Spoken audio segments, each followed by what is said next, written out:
Persona 3 marked a major turning point for the series. Under the direction of Katsura Hoshino, it introduced features that remain core to the franchise today. As Atlus and the Persona series grew in popularity, Hoshino and his team needed to create a follow-up that built on the foundation Persona 3 had laid. In roughly 18 months, the team refined nearly every aspect of the previous game, giving the series the momentum it needed to secure its lasting success. Hey everyone, I'm Twigs, and today we will be diving into the development of Persona 4. We will look at how the Persona team narrowed the scope of the story while making the game larger and better than before, with a cast that remains relatable and memorable. We will also explore the success that followed, including the re-release of Golden and the spin-offs Arena, Ultimax, and Dancing All Night. Let's go ahead and get into it. This is the development of Persona 4. Even before development ended on Persona 3, Hoshino stated that some ideas for Persona 4 were already floating around amongst the staff. In a 2008 interview from the Persona Club P4 book, Hoshino shared that the team worked on Persona 4 alongside Persona 3 FES. However, they wouldn't start full development until FES was finished. Many of the core staff that created Persona 3 returned for Persona 4. Hoshino as game director, Shigenori Sojima as art director, and Shoji Meguro for music. They made no changes to the roles for any of the returning members. That allowed them to utilize their experience from P3 to help smooth out development. The team had brought on many new staff members who were fans of Persona 3. They gave valuable feedback on that game and evaluated the new content for Persona 4. Hoshino had described them as an easygoing lot. When starting a new title, the team typically compiles all the game information into a proposal or design document. The developers figured they wouldn't need one this time, since they already had a vague sense of what was going to go in the game. Hoshino joked that they would never make this mistake again, stating the lack of this document would cause them a lot of trouble throughout development. Hoshino and his team wanted to improve upon everything they had built in Persona 3, and aimed to craft a game that wasn't seen as a retread of their previous work. A 2008 Play magazine interview asked Hoshino if any lessons were learned on Persona 3 that made development of Persona 4 easier.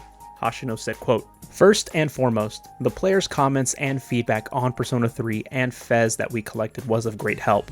And the knowledge we gained from the development of Persona 3 allowed us to spend more time in raising the quality of Persona 4. The team used their experience and player feedback to choose new features and improve key areas of the game. To enhance gameplay and speed up story progression, Hoshino introduced the murder mystery plot, giving players a clear goal and a lasting sense of purpose throughout the game." Hoshino and his team reflected on the themes that were told in Persona 3.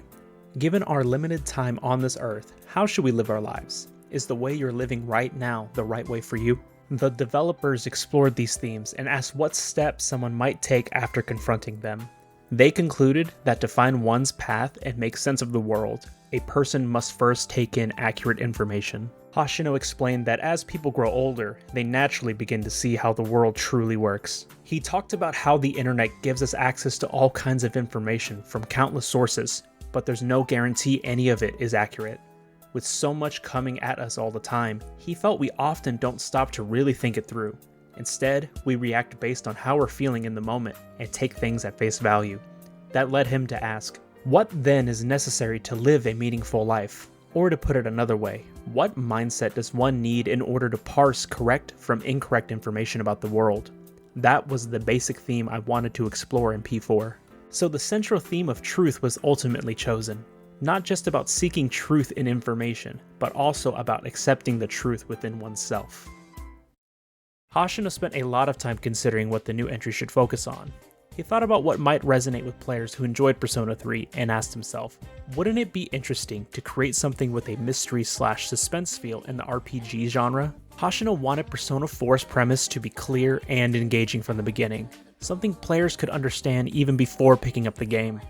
He felt it was harder for Persona 3 to communicate its concept until players actually experienced it. This time, he aimed for a straightforward, accessible premise.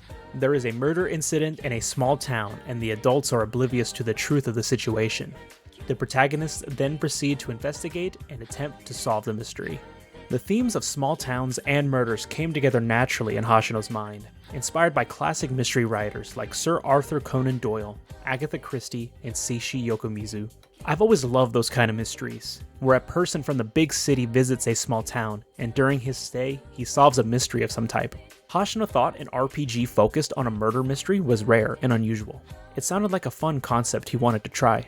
He believed moving the setting to the countryside would fit the suspenseful story better. A murder in a quiet rural town would feel creepier, like those local legends small towns sometimes whisper about. In several interviews, Hoshino explained why he chose to shift the setting from the city to the countryside. Since this was the fourth game in the series, he wanted it to feel fresh and memorable. Changing the setting occasionally could make the experience more enjoyable and creative. He also emphasized that realism is a key part of the Persona series. The goal is to create characters who feel familiar and settings that could exist anywhere. Hoshino said, quote, "We felt that the towns that users are familiar with aren't actually places lined with skyscrapers, but rather the so-called towns that you can find if you go a little further. So we shifted from big cities to regional cities." The rural town was described as having idyllic scenery, like those in tourist guidebooks. But Hoshino also wanted to show its negative sides. He aimed to use the setting to portray both the bright and dark aspects of modern society. For example, the countryside might bring to mind pastoral landscapes, water wheels turning, and clean air. Yet, the local shopping district is fading as a large supermarket draws customers away. Hoshino explained that the staff initially had trouble imagining the countryside, since everyone had a different idea of what it should look like. They held meetings to discuss the most typical features of rural towns. To get a clear sense of the setting, the team visited several real locations. The town in the game was eventually based on one near the outskirts of Mount Fuji. It was written as a nowhere town, the kind of place that people usually just pass through. Once the story and setting were decided, Hoshino said, "If a murder occurs in a small town, I think it casts a very dark, gloomy shadow over the area." He worried this might frustrate players, since the game was meant to be a lighthearted, youthful adventure. Shigenori Sojima felt that if the story only focused on a group of kids solving a murder, there wouldn't be a need for personas. He wanted to add a fantasy element, something fun that didn't feel tied to either the city or the countryside. At the time, there was a lot of talk about digital terrestrial broadcasting, a method of TV transmission, and the word television stuck in his mind. That gave him the idea to set part of the game inside a TV as a way to introduce fantasy and fun. In terms of the concept TV, I think I chose TV as a symbol when I was trying to depict the relationship between media and people, and the things that young people face. Hoshino said it was difficult to connect the real-world murders with the fantasy world where players fight using personas.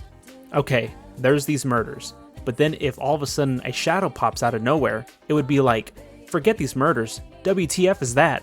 He explained that the team came up with the idea of people being kidnapped and taken into the TV world. The player would then have to rescue them, which helped link the real world to the fantasy one. Hoshino thought it would be interesting to present the game's events like a TV variety show. He drew inspiration from Japanese variety programs, calling them all super dumb stuff, but it's fun. In an interview, he said that from the beginning, he wanted to bring that dumb variety show vibe into the story of a small-town murder.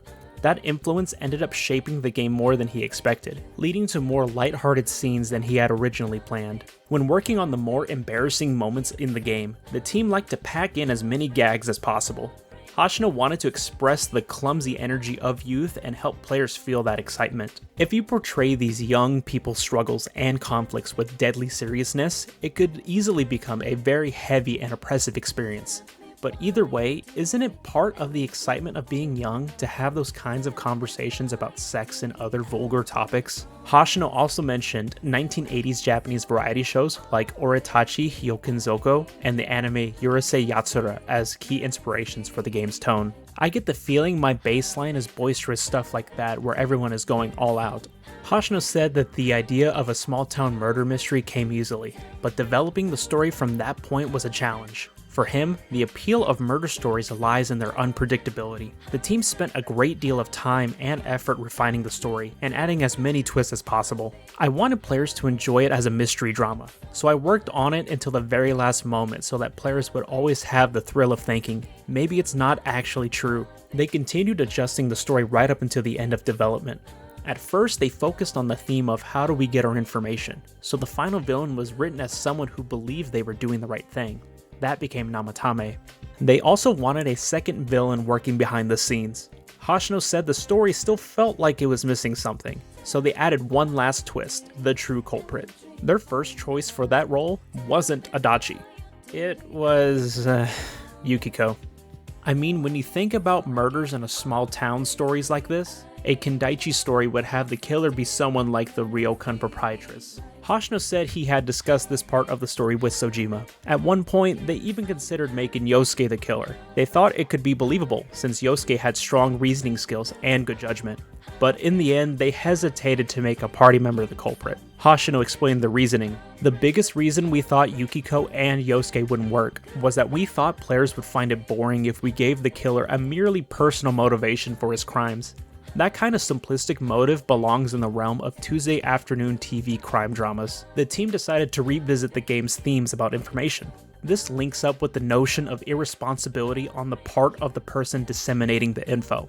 But when you think about it, doesn't the responsibility for what happens with that information ultimately lie with the recipient? Hoshino said they felt that the link between harmful intent and personal irresponsibility fit the story better than a simple personal motive. That led them to take a closer look at Adachi. Originally, he was just meant to pass information between the police and the main cast, which made him a natural fit for the player's point of contact. But Hoshino worried he came off as strange or out of place, which might make him too easy to suspect. So the team reworked his character to better fit the story without giving too much away. Hoshino believed players today are quick to notice when something in the dialogue feels off. If they can predict what's going to happen, they may lose interest. That made it difficult to include hints about the true ending early in the game. To work around this, he placed all the important clues near the end. He wanted party conversations to subtly suggest that there was something more beneath the surface. After finishing the final draft, he had the entire staff read through it. He wanted to make sure the story wasn't too vague or too obvious. In the end, it took many revisions to bring all the elements together. Hoshino said that adding twists and refining the plot took time, but it was necessary to shape the story into a proper mystery. In previous Persona games, the main characters' personas were based on Greek gods. For this title, Hoshino chose to focus on Japanese mythology instead. According to the Persona 4 official strategy guide, since the story and setting of Persona 4 were smaller in scale, the staff felt it would seem strange if the characters' inner selves were represented by gods recognized worldwide. Hoshino said, "We decided on the theme of uncertainty surrounding the truth and the rumors you're hearing in this small town. I thought these native gods and goddesses would be a force resisting that kind of social anxiety." He also drew on the myth of Izanami and Izanagi to develop the story. Hoshino gave his own spin on Izanagi's journey to the underworld. In the myth, it is Izanagi's inability to accept Izanami's death that, ironically, nearly gets him killed by her. But I added my own interpretation, that the news and rumors we hear from all of these sources equals death. That is, it's an invitation for you to cease thinking. Hoshino explained that, in his version, Izanami sees humans have stopped thinking critically and simply accept whatever they hear. She thinks these people are as good as dead, so she grants their wish. However, she meets some humans who catch her interest and gives them the power to change their reality. These humans turn out to be stronger than she expected and fight back in surprising ways. With Sojima returning as art director, he wanted to completely change the atmosphere and give the characters a more mature image than in the previous game. In a 2008 interview with Dengeki Moa, Sojima explained his process for creating the characters in Persona 4. He said that high school students sometimes look mature and other times childish. In Persona 3, he designed each character as a child from the perspective of adults. For Persona 4, he chose the opposite approach, portraying high school students as adults through the eyes of younger people. Sojima said, "The protagonist in P3 is introverted, or androgynous, whereas the protagonist in P4 has a slightly wild feel, even in the way he wears his uniform."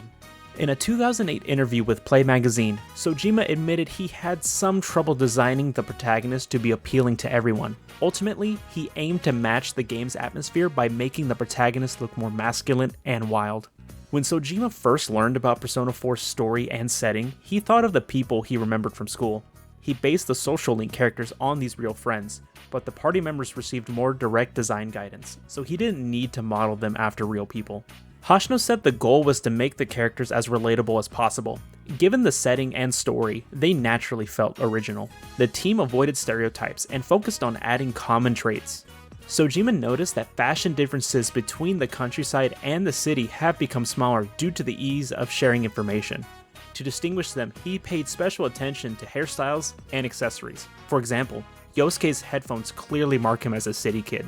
Sojima gave a simple reason for the glasses the cast wears. "We thought it would be surprising if everyone wore glasses," he laughed.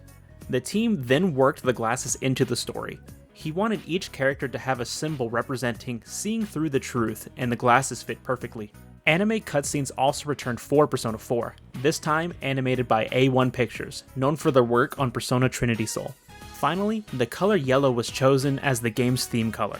Sojima said that having a theme color is very important because color leaves the strongest impression. He thought about what best matched the countryside and recalled yellow school hats and dandelions. Yellow naturally stood out to him, so they went with it. Sojima aimed for the yellow to have a double meaning, invoking both light and dark images.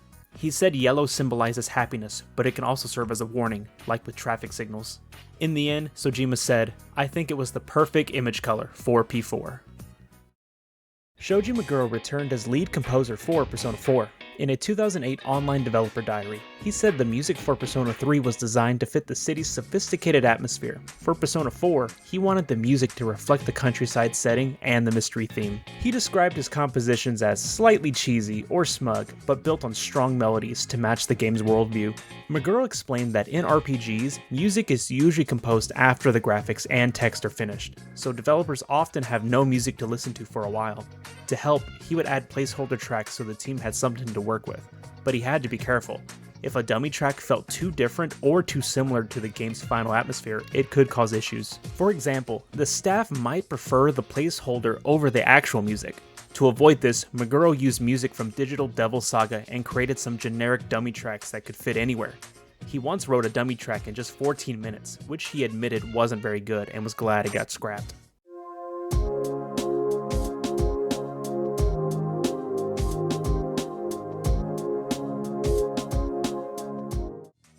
In the official soundtrack booklet, Meguro noted that the song Alone was labeled as 01 in his files, making it the first track he composed for the project. It was originally meant to be a placeholder, but he eventually found a place for it in the final game. The opening song, Pursuing My True Self, was composed after Meguro received a rough summary of the game's story. In terms of my process as a composer, the opening theme, Pursuing My True Self, to a certain extent helped to inform my understanding of the psychologies of the central characters. Though the protagonists act calmly on the surface, underneath, they are in conflict. In the soundtrack booklet, Meguro explained that the song was also designed with an urban feel to reflect the protagonist's city background. The battle theme, Reach Out to the Truth, took longer to complete. Meguro had a clear idea of how he wanted it to sound early in development and described the track as a reflection of the characters' inner strength as they confront their personal struggles. For the first battle version, a guitar riff was added at the beginning to capture the protagonist's initial confusion during the first encounter. The soundtrack features vocalist Shihoko Hirata with lyrics by Reiko Tanaka. In a 2009 interview with GameSet Watch, Meguro said that he was looking for a singer who could capture the tone of the game's setting. When he heard Hirata's pure and youthful voice, he felt immediately that she was the perfect fit. When asked about the game's soundtrack, Hoshino explained that he would highlight specific scenes for Meguro that needed music fitting the overall tone. However, he admitted that giving Meguro too many detailed instructions usually didn't work. Meguro tended to ignore them. For instance, Hoshino suggested using traditional Japanese instruments to match the setting. Meguro said he'd consider it, but ultimately chose not to include any. Still, Hoshino mostly gave Meguro creative freedom. He knows when to be restrained, when to be playful, and to it all, he adds his own unique signature. When I see how he's balanced everything so expertly, well, it's what I've come to expect of him. And he writes the music not for his own sake, but for the gameplay. Setting the game in a small town rather than a city helped reduce the cost of building the game's environment. This gave the development team more room to focus on expanding other aspects of the game. Social Link saw meaningful improvements, becoming more connected to the gameplay. In Persona 3, not all party members had social links, and the main benefit was bonus experience when fusing personas of the matching arcana. In Persona 4, every party member has a social link, and leveling it up unlocks new combat features. These include abilities like curing ailments, surviving fatal hits, or performing follow-up attacks. Reaching the maximum rank also causes that character's persona to evolve. Persona 4 introduced the option to pursue romantic relationships through certain social links. In Persona 3, advancing a social link with a female classmate, such as Yukari, would automatically lead to a romance. In contrast, Persona 4 gave players more freedom, allowing them to choose whether or not to enter a romantic relationship. These choices would influence how the social link story played out. There has been speculation that same-gender romance was considered during development. Cut voice line suggests Yosuke may have once been planned as a romance option. So I want to become someone who can proudly stand shoulder to shoulder with you. I like you. Don't make me say stuff like that. Don't go. Maybe I'm gay, or maybe I love him, or maybe both. Maybe I'm just hetero-flexible. Whatever, I'm just having a good time. Let's go, lesbians! However, in an interview from the official guidebook, Atlus stated that they had no plans for that feature at the time, but didn't rule it out entirely. The most notable change for combat was the option to directly control all party members. In Persona 3, party members were controlled by AI to reflect their individuality and showcase their personalities in battle. While the development team liked this approach, many players criticized the lack of control. In response, Persona 4 gave players the ability to command each character directly. For those who preferred the original system, improved AI control remained available as an option. For dungeon design, the team chose to move away from the single, towering structure used in Persona 3. Instead, they created multiple procedurally generated dungeons, each with its own unique theme. These dungeons were designed to be shorter and easier to complete, but packed with more meaningful content. Unlike the previous game, the dungeons in Persona 4 were closely tied to the story. Each one reflected the inner struggles of a kidnapped character, with key narrative events unfolding inside of them. Persona 4 introduced a new weather system to replace the moon phase mechanic from Persona 3. In that game, moon phases were used as a time limit until the next boss would appear at a full moon. For Persona 4, the developers used weather instead. Once a dungeon appears, the player has until the fog arrives to rescue the kidnapped character. Different weather conditions also affect what activities are available each day. Players can view the forecast and plan how to spend their time based on the predicted weather. Hoshino explained that he wanted the weather system to influence the player's emotional experience. Rainy days were meant to invoke a sense of anxiety and unease, while sunny days would offer a lighter, more relaxed mood. However, implementing the weather system introduced some challenges. In a 2009 interview with Gamasutra, the Persona 4 development team noted that once the weather was added, players tended to rush through dungeons. Uncertainty about when the fog would set in led many to prioritize dungeon exploration over other aspects of the game. This created an imbalance between dungeon crawling and building social links. To address this, the team adjusted the timing of the fog and story progression. They also added in-game cues to guide players more effectively. They mentioned that much of the game's data couldn't be finalized until the weather mechanics were complete, and that fine-tuning the system ended up requiring more work than expected. Yu Namba returned as the localization project lead for Persona 4, with Nick Maragos serving as the lead editor. In a 2008 interview with OneUp.com, the pair shared several insights into the localization process. The localization team was made up of 4 translators and 4 editors. Maragos explained that Persona 4 was the largest project they had worked on up to that point, with the total amount of text being roughly 1.5 times greater than what they had handled for Persona 3. Following the localization of Persona 3, there was some discussion among fans online about the use of Japanese honorifics. Some players expressed a preference for removing them, often citing pronunciation issues such as senpai versus senpai or chan versus chon. However, for Persona 4, Maragos said the team quickly decided that honorifics needed to be included, as they added important nuance and context to character interactions. Namba noted that while some adjustments were considered during the English voiceover recording, they kept most honorifics intact. Reflecting on the final result for Persona 3, he admitted, "I was unsatisfied with the voice acting in places. Some parts were kind of awkward, but I only realized that after we completed the game. I'll try my best to make the voice acting much more enjoyable this time." The team initially had differing interpretations of what rural meant, which led to some challenges early in the localization process. Maragos recalled that he began writing one character with a much stronger rural tone than what was appropriate. Namba stepped in to clarify that the characters weren't meant to sound like they were from an isolated countryside or the backwoods. They were just ordinary people who didn't live in the city.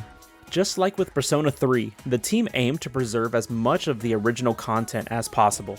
In another interview with OneUp.com, Namba confirmed that nothing from the Japanese release was removed. Scenes that featured aspects of Japanese culture, even if they could be interpreted differently by Western audiences, were left mostly untouched. To help English-speaking players understand certain terms, a glossary page explaining Japanese words was added to the game's manual. However, some changes were necessary during localization. In a 2013 interview with Famitsu, Namba discussed a few of the more notable ones. The character Kuma was renamed Teddy for the English release. Namba felt that keeping the name Kuma would not make sense to a North American audience, even if it was written out in English. He still worked to incorporate the way Teddy speaks and tells jokes into the American release, by adding all the bear puns that we all very much enjoy. Rize's Japanese nickname, Rizeichi, was changed to Rizette to sound more like the name of a Western singer or band, while still being cute and girly. Persona 4 was first revealed in the March 2008 issue of the Japanese gaming magazine Famitsu. The announcement included details on the game's story, characters, personas, and new mechanics like the weather system. It also confirmed a release date of July 10th in Japan, with the game launching on the PlayStation 2 rather than on newer hardware. The North American release was announced in July 2008 at Anime Expo, with a planned launch date of December 9th. It would ship as a 2-disc bonus edition that included both the game and a soundtrack CD. Atlus confirmed there were no plans for a Persona 4 FES follow-up. A separate Amazon pre-order bundle titled the Social Link Expansion Pack was also offered. While it didn't include the game itself, it featured a music CD, t-shirt, calendar, and a teddy plush. Persona 4 launched on July 10th, 2008 in Japan, and December 9th, 2008 in North America. The game received widespread acclaim. Reviewers consistently praised its improvements over Persona 3, notably the more engaging cast and the return of player-controlled party members. Andrew Fitch of OneUp.com called it one of this decade's finest RPGs, while Dale North of Destructoid described it as definitely a shoo-in for RPG of the Year. Most criticism centered on voice acting and pacing. Some reviewers noted that the introduction moved too slowly or that the story took too long to progress. Jeff Haynes of IGN said the voice work was pretty good overall, though certain lines fell flat, or feel weird based on the character. He also mentioned that the plot can sometimes slow down and suffer because of it. Probably the most controversial aspects of the game were around the portrayal of Kanji's sexuality and Naoto's gender identity. In 2008, views on topics like homosexuality were much different than they are today, and it was different depending if you were in North America or Japan. Yu Namba said that there is no official answer on Kanji's sexuality, saying, quote, "What matters is that Kanji's other self cries out, 'Accept me for who I am.' And I think it's a powerful message which many, if not all of us, can relate to." There was a lot of praise given in North America for the inclusion of Kanji's character. Samantha Shu on Gamasutra wrote saying, "Kanji Tatsumi is one of the first ever video game personalities to confront his sexual identity in an engaging and meaningful manner." Shu also looked into general forum posts about Kanji and found most to be either neutral or positive, with many writing how they wished Atlus would just go farther and state that he is gay.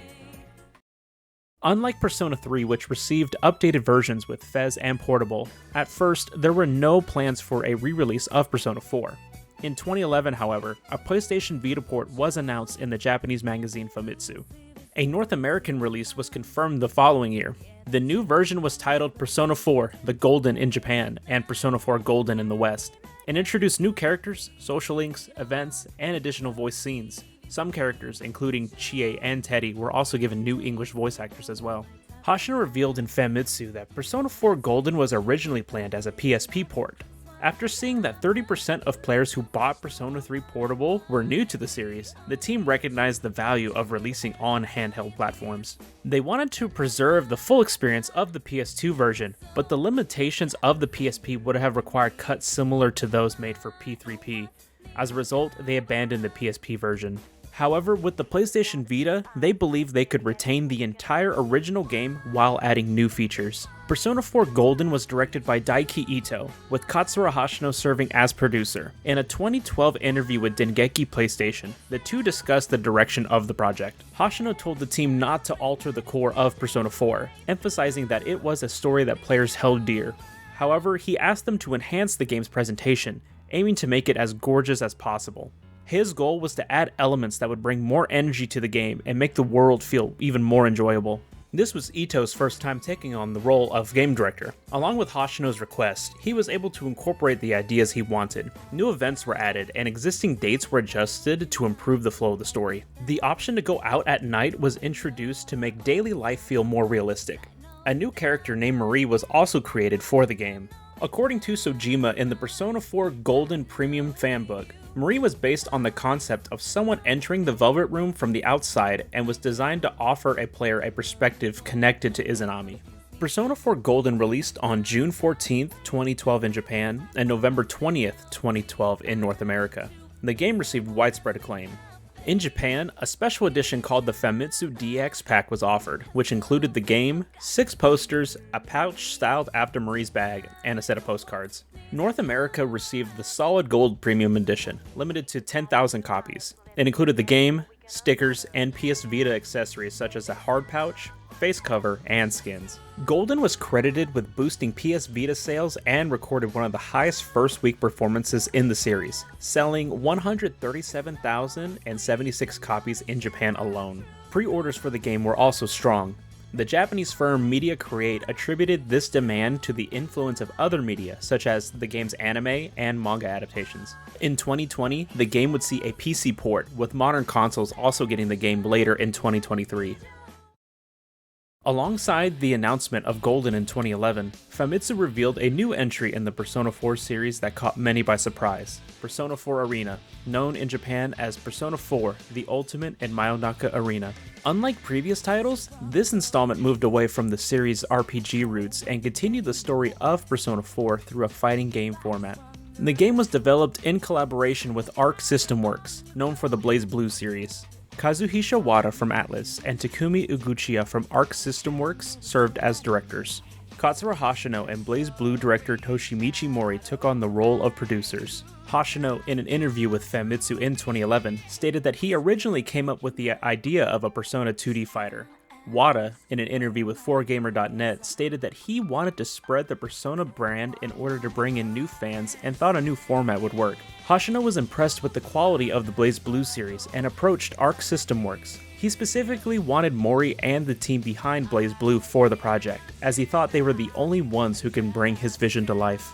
They had just finished a project when Atlus came to them. Mori said in an interview with 4Gamer.net that many of the BlazBlue staff were fans of Persona, and Uguchiya wanted to do it, so they agreed to co-develop the project. Atlus and Arc Systems decided to split development according to each company's specialty. Atlus would work on things like character design, story, and music, while Arc Systems would handle everything else related to fighting games, such as systems and character motions. Wada requested that the game be approachable for RPG fans while ensuring fighting game fans could play it properly.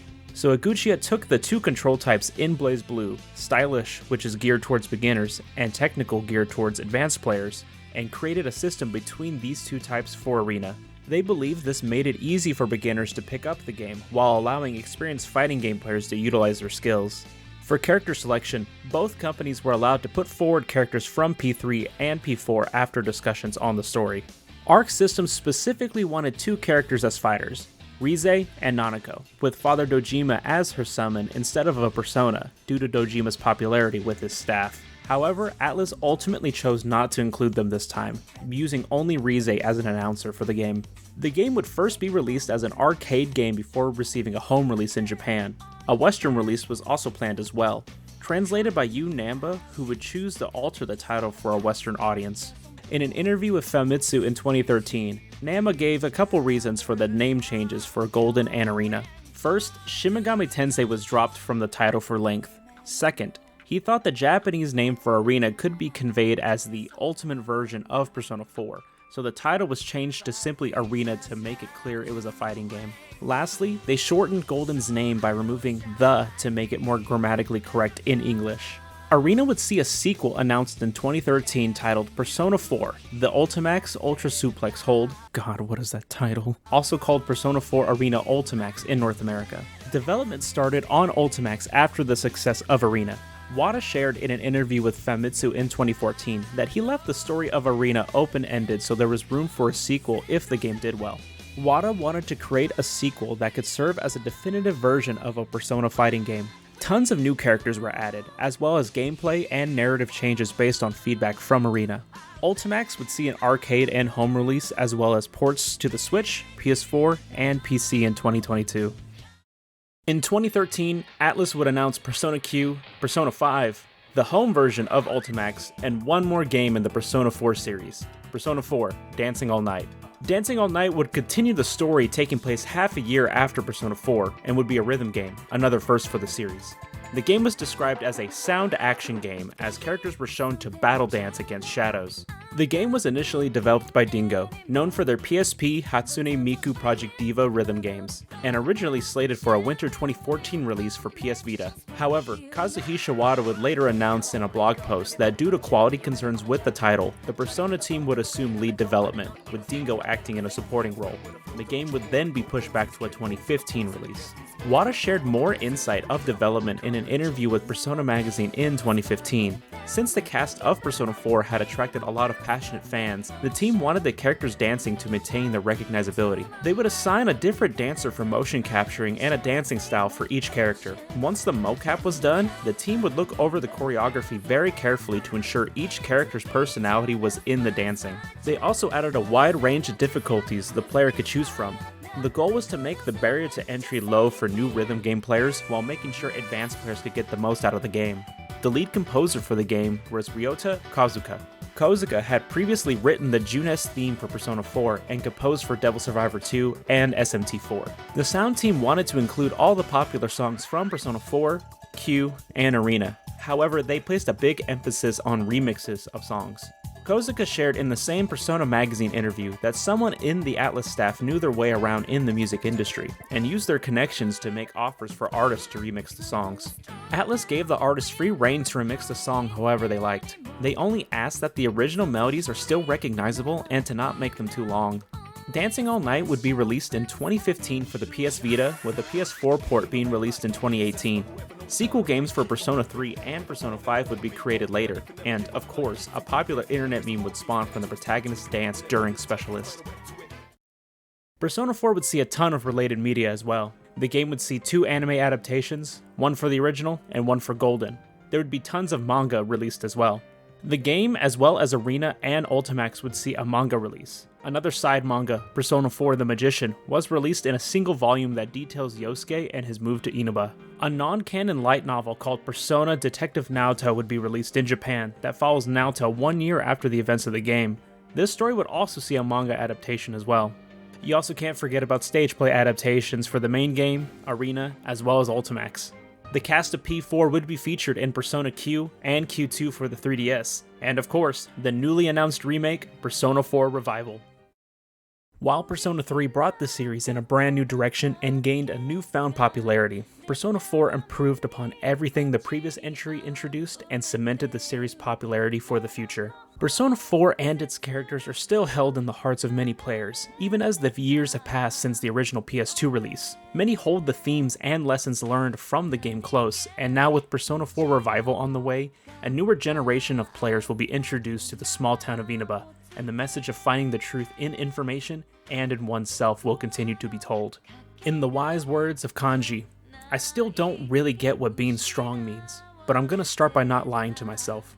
No more being scared of everyone, hiding my hobbies, staying away from people, anytime, any place. Thank you for watching. Hey everyone, thank you so much for making it to the end of the video, and I hope you all enjoyed it. This one took me much longer than expected to put together, but I am so happy with the way it turned out. I want to extend a huge thank you to my friends Dustin, Lucas, and Dan for giving me a hand with reviewing the script for this video. I love you dudes, and it's very much appreciated. As always, any and all sources used for this video will be cited in the description if you would like to dig more into the information I used for this video. If there's something you feel like I missed or got wrong, please let me know in the comments. I love to learn and see what I could do better for the future. I try my best to use all the feedback I got from my first development of video for this one. A lot of love has been given to my channel in the past few weeks, and I recently passed 1,000 subscribers, so to each and every one of you, thank you so much for the support. It really does mean the world to me. Going forward, I will probably wait a little bit before doing a development of Persona 5. I can just feel it in my bones that there will be so much more information to go through, so that might be something I have to tackle over a period of time. Other than script reviewing, I'm a one-man team, so it does take me a bit to go through everything and put it together, but I would probably dive into Persona 1 and 2 before going into 5. But if there's anything you would like me to take a dive into, either Persona related or not, please leave a comment. I try my best to read all of them that you guys leave. But anyways, if you liked this one, please like and subscribe as it really helps me out. This is Twigs, and I hope to see you in the next one.